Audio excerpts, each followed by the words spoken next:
Hi everyone. मेरा नाम है अनिल शर्मा और आज मैं आपको एक और कहानी बताने जा रहा हूँ जो कि वैसे ही एक तरीके से घोस्ट स्टोरी आप उसे बोल सकते हो या तीन दोस्तों की कहानी जिसे बोल सकते हो या इसे बोल सकते हो कि एक ही रोमांचक स्टोरी है जो कि आज से करीब 20 से 22 साल पहले घटित हुई थी। और एक स्टोरी इस स्टोरी का एक अच्छा सा टाइटल भी है जिसे आप बोल सकते हो गाइज ऑफ ग्रेवयार्ड। ओके, तो अब ये कहानी तीन दोस्तों के बारे में है जो कि बहुत ही क्लोज फ्रेंड बन गए थे बहुत ही छोटे समय में। तो नाम आप इनका कुछ भी दे सकते हो कि राम श्याम रहीम की कहानी है या राम श्याम भोला की कहानी है, तीन दोस्तों की कहानी है, क्योंकि मैं असली नाम को कॉन्फिडेंशियल रखना चाहता हूँ, सीक्रेटिव रखना चाहता हूँ। तो एक तरह से राम श्याम और रहीम की कहानी है जो कि यही बीपीओ सेक्टर में घटित हुई थी। जिसे कि आप बोल सकते हो कि आज से 22 साल पहले क्या हुआ कि तीन दोस्त थे जो एक प्लेसमेंट कंसल्टेंसी में इंटरव्यू देने के लिए गए थे। ठीक है, एक्स वाई जी कंसल्टेंसी नेम था जो कहीं पे खान मार्केट के आसपास प्लेस थी।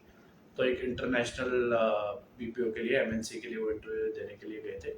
और लकीली हुआ क्या था कि इन तीनों का जो इंटरव्यू हुआ था उसी कंसल्टेंसी में हुआ था, but for different different organisation. मतलब कि जैसे कि मैं नाम लेना चाहूँ, एक का एक्स ऑर्गेनाइजेशन के लिए, दूसरे का वाई, तीसरे का जी के लिए।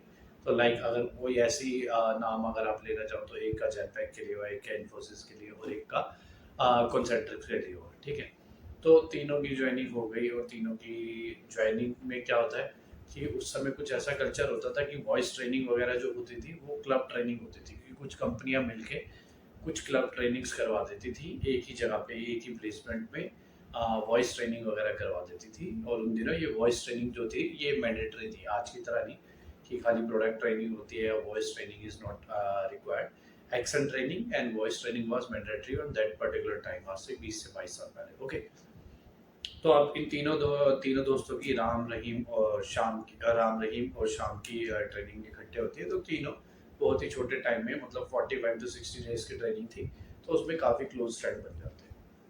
ठीक है, अब क्लोज फ्रेंड बन जाते हैं। क्लोज फ्रेंड बनने के बाद में क्या होता है, जब उनकी ट्रेनिंग सक्सेसफुली वो अपनी ट्रेनिंग को कंप्लीट कर देते हैं, ट्रेनिंग को कंप्लीट करने के बाद अलग अलग ऑर्गेनाइजेशन में फिर वो चले जाते हैं। जैसे कि मैंने बताया, कोई इन्फोसिस चला जाता है, कोई कॉन्सेंट्रिक्स चला जाता है और कोई जेटपैक चला जाता है। तो तीनों ऐसे अलग अलग जगह पे प्लेस हो जाते हैं। ठीक है, लेकिन उन्होंने क्या करा था, उन्होंने ये एक रूल बनाया था कि यार अब से हम क्या करेंगे, एवरी फ्राइडे, क्योंकि उन तीनों की शिफ्ट जो थी नाइट शिफ्ट थी कि शिफ्ट ओवर हो जाती थी करीब 11-12 बजे। तो उन्होंने तीनों ने प्लान बनाया था कि यार now we are close friend, तो अब हम हर वीक फ्राइडे को हम मिला करेंगे and we will do party. Party means कि वी विल ड्रिंक टुगेदर और समथिंग सॉर्ट ऑफ दैट। उनमें से राम के पास क्या था कि एक कार थी और रहीम और जो शाम था उसके पास मतलब कार नहीं थी। तो राम उन तीनों को पिक कर लिया करता था। ठीक है, पिक करते थे और वो जाते थे, कभी कार में घूमते फिरते, खाते पीते थे, ड्रिंक करते थे, कभी किसी रेस्टोरेंट में खाते थे। तो ऐसे करते करते काफ़ी टाइम हो गया था, 3 से 6 महीने हो गए थे। तो उनमें से जो रहीम था उसे ये था, थोड़ा सा आइसोलेटेड एरिया पसंद था, थोड़ा सी डरावनी जगह या थोड़ी सी वैसी डार्क जगह, प्लेसेस होते हैं ना, वो जगह पसंद थी।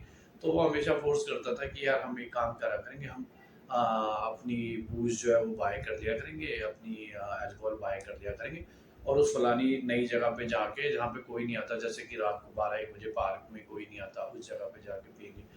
या फिर ऐसे किसी आइसोलेटेड एरिया में जहाँ पे जरा भी फुटफॉल नहीं होता वहाँ पे पिया करेंगे। उसे मतलब डार्क जगह पे पीना और आइसोलेटेड जगह पे जहाँ कोई भी आए जाए ना वहाँ पे पीना, ड्रिंक करना पसंद था। तो वो अपने दोस्तों को भी कन्विंस कर देता था। तो ऐसे करते करते काफ़ी दिन निकलने लग गए। तो एक दिन उन्होंने एक जगह फाइनलाइज करी। उस जगह पे रहीम ने उन्हें सजेस्ट करा कि यार एक काम करेंगे, एक जगह मैंने ये देखी है, वहाँ पे भाई ये एक छोटी सी दीवार है 3 फुट की या 4 फुट की, और उसे हम कूद के चले जाया करेंगे और कूद के जाने के बाद इट्स लाइक ए प्लेस, वहाँ कोई भी आता जाता नहीं है और रात को हम वहीं पे बैठ के पिया करेंगे। कुछ चबूतरे से भी वहाँ पे बने हुए हैं, तो वहाँ पे बैठ के ड्रिंक कर लिया करेंगे, अपना खाने को कुछ ले जाएंगे और वहाँ पे बैठ के हम ड्रिंक कर लेंगे, खाना पीना खा लिया करेंगे। तो ऐसे करते करते उन्होंने 4-5 वीक तक रात के टाइम पे वहाँ पे जाके ड्रिंक करी, खाना पीना खाया और काफ़ी इंजॉय करा। ठीक है, और काफ़ी दिनों बाद पता चला कि मतलब कि जब 1.5-2 महीने बीत गए लगातार वो कर रहे थे, तो 2 महीने बाद से वहाँ पे रहीम ने आना बंद कर दिया कि वो आ ही नहीं रहा था फ्राइडे, ना तो कॉल उठाता था, ना कुछ करता था, ठीक है? और ऐसे-ऐसे करके तो फिर राम और जो श्याम थे वो उसके ऑर्गेनाइज़ेशन में एक दिन पहुँच गए कि ऐसे-ऐसे रहीम हमें मिल नहीं रहा है और घर-बार का तो हमें कुछ पता नहीं है, तो क्या सीन है? तो भाई एकदम से उनके सामने एक सरप्राइज़िंग सी चीज़ निकल के आती है कि जो उनके ऑर्गेनाइज़ेशन में थे, तो उन्होंने बताया ये रहीम जो लड़का था, ये तो बहुत पहले ही, मतलब जब आपकी ट्रेनिंग ओवर हुई थी, मतलब कि आज से 4-5 मंथ पहले, तभी एक्सपायर हो गया था। उसकी फैमिली ने हमें इन्फॉर्म कर दिया था और तब से वो नहीं आ रहा। तो वो दोनों बहुत डर जाते हैं, दोनों काफ़ी तो डर जाते हैं। और फिर उसके बाद क्या होता है कि जो राम होता है वो उससे मतलब शाम के साथ ये सारी बातें डिस्कस करता है और उसे बताता है। फिर उन्हें कुछ समझ नहीं आता और फिर शाम और राम भी हर फ्राइडे मतलब 3-4 हफ्ते तक उसी जगह पे जाके वो ड्रिंक करते हैं और खाना-पीना खाते हैं। फिर ऐसे क्या होता है कि कुछ दिन बीतने के बाद में जो शाम है वो भी आना बंद कर देता है। तो राम को काफ़ी सरप्राइज़िंग सा निकल लगता है, उसे लगता है यार ये भी फ़ोन नहीं उठा रहा, पता नहीं क्यों नहीं आ रहा है, कुछ प्रॉब्लम हो गई है क्या? तो एक दिन फिर शाम के ऑर्गेनाइजेशन में राम पहुँच जाता है और सेम चीज़ वो उसे वहाँ पे सिक्योरिटी गार्ड से, वहाँ पे मैनेजर से, एचआर से पता करता है। तो पता चलता है कि सेम चीज़ जो है वो शाम के साथ भी हुई है। ट्रेनिंग के बाद में ही वो भी एक कार एक्सीडेंट में एक्सपायर हो गया था। ठीक है? अब राम के लिए बड़ा शॉकिंग होता है, उसे लगता है यार तो मैं ये पिछले 2-3 महीने से ये जो ड्रिंक कर रहा हूँ, खाना खा रहा हूँ, ये किनके साथ कर रहा था? अब भाई वो काफ़ी परेशान होता है, उसकी कुछ भी समझ नहीं आता है, डिप्रेशन में चला जाता है। तो एक दिन ऐसी फ्राइडे नाइट आती है और वो उस जगह पे दोबारा जाता है, वो सोचता है चलो यार दोस्तों की याद आ रही है, वहाँ पे जाके अकेले ड्रिंक कर लेता हूँ। अब वो जब अकेले वहाँ पे जाता है तो कुछ चीज़ों पे फ़ोकस करता है कि वहाँ पे आस-पास लकड़ियाँ पड़ी हुई हैं, सीढ़ी-सी पड़ी हुई है, ये वो। पहले वो इतना फ़ोकस नहीं करते थे, अपने मज़े में लेते थे। और जिस जगह पे वो बैठते थे तो वहाँ पे पता चलता है कि भाई वो ऑलरेडी किसी बंदे की कब्र थी, जिस पे वो पिछले 3-4 महीने से बैठ के ड्रिंक कर रहे थे, ठीक है? और जब वो नीचे देखता है कब्र को तो उसपे नाम लिखा हुआ आता है कि रहीम, तो उसे लगता है यार ये तो रहीम की कब्र पे बैठ के मैं ड्रिंक कर रहा था। और अगला जो थोड़ी सी दूर जाता है तो देखता है राम की कब्र थी। तो एक तरह से वो जो तीनों बंदे थे जिसमें खाली राम जिंदा था और 2 बंदे जो ऑलरेडी मर चुके थे ट्रेनिंग के बाद में, वो मतलब वहाँ पे 2-3 महीने से मतलब बैठ के उस कब्रिस्तान के अंदर खाते पीते थे, ठीक है? जहाँ पे कि शाम और रहीम की आत्मा भटकती थी।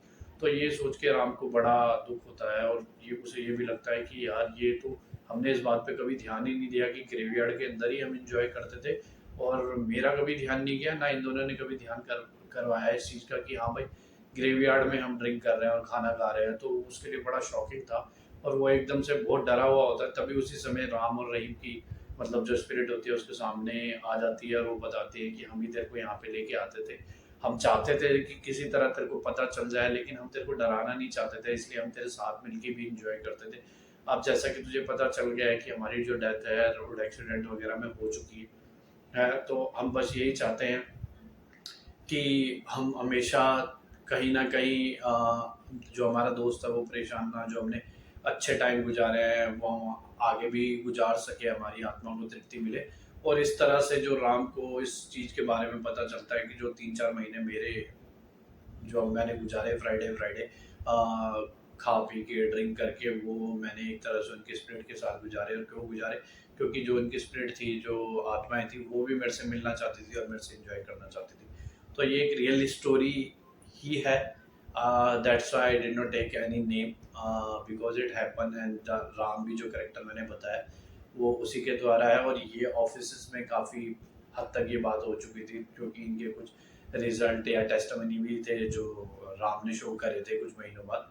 सो एक ये स्टोरी मैं आपको सुनाना चाहता था। अगली स्टोरी आपके पास लेके आऊँगा। Thank you so much for your time.